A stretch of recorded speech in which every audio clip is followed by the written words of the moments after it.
उसका जो मकसद है हमारा वो हम शुरू करते हैं।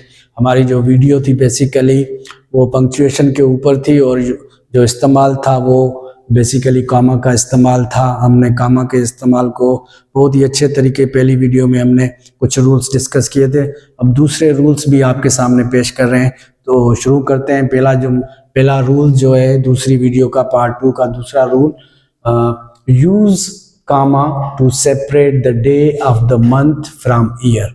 जब भी कभी हम ईयर को और डे को और मंथ को सेपरेट करेंगे तो उसके लिए भी हम कामा का इस्तेमाल करेंगे। ठीक है जी, जुमले के जरिए समझने की कोशिश करते हैं। It was the June 5th, it was the June 5th। जून के बाद जो डे है बेसिकली उसके बाद कामा है, उसके बाद ईयर आ रहा है, उसके बाद कामा है, फिर उसके बाद जो है एक अलग वर्ड आ रहा है। तो हमने सेपरेट किया डे को भी, मंथ को भी और ईयर को भी कामा के जरिए। ठीक है जी, तो जब भी हमें इस रूल को हमें याद रखना होगा कि to separate the day of the month from the year, तो हम कामा का इस्तेमाल करेंगे। नंबर 2 रूल है जी, use a comma to separate a city from its state.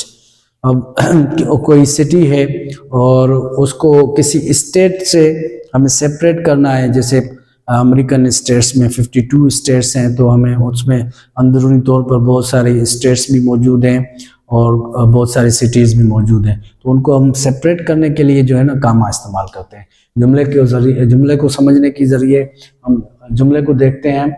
I am from Akron comma Ohio area. ठीक है, तो यहाँ पर जो स्टेट है वो बेसिकली ओहियो स्टेट है। ठीक है, एक्रोन जो है वो सिटी का नाम है, तो हमने सिटी को सेपरेट किया स्टेट से। ठीक है जी, तो किस जरिए से सेपरेट किया? कामा को इस्तेमाल करके हमने सेपरेट किया। ठीक है, यहाँ तक क्लियर हो गया। जब भी हमें सिटी को सेपरेट करना होगा किसी स्टेट से तो कामा का इस्तेमाल करके हम सेपरेट करेंगे। नंबर 3 को देखते हैं जी, use a comma for non restrictive clause. अब non restrictive clause, non essential clause भी कहते हैं इसको। ठीक है, ऐसा क्लास जिसकी कोई जरूरत न हो, अगर हम निकाल भी दें तो जुमले की मीनिंग को कोई फर्क ना पड़े, जुमले बिल्कुल उसी तरह से माना दे जैसे पहले दे रहा था। तो नॉन एसेंशियल क्लास को भी हम सेपरेट करने के लिए काम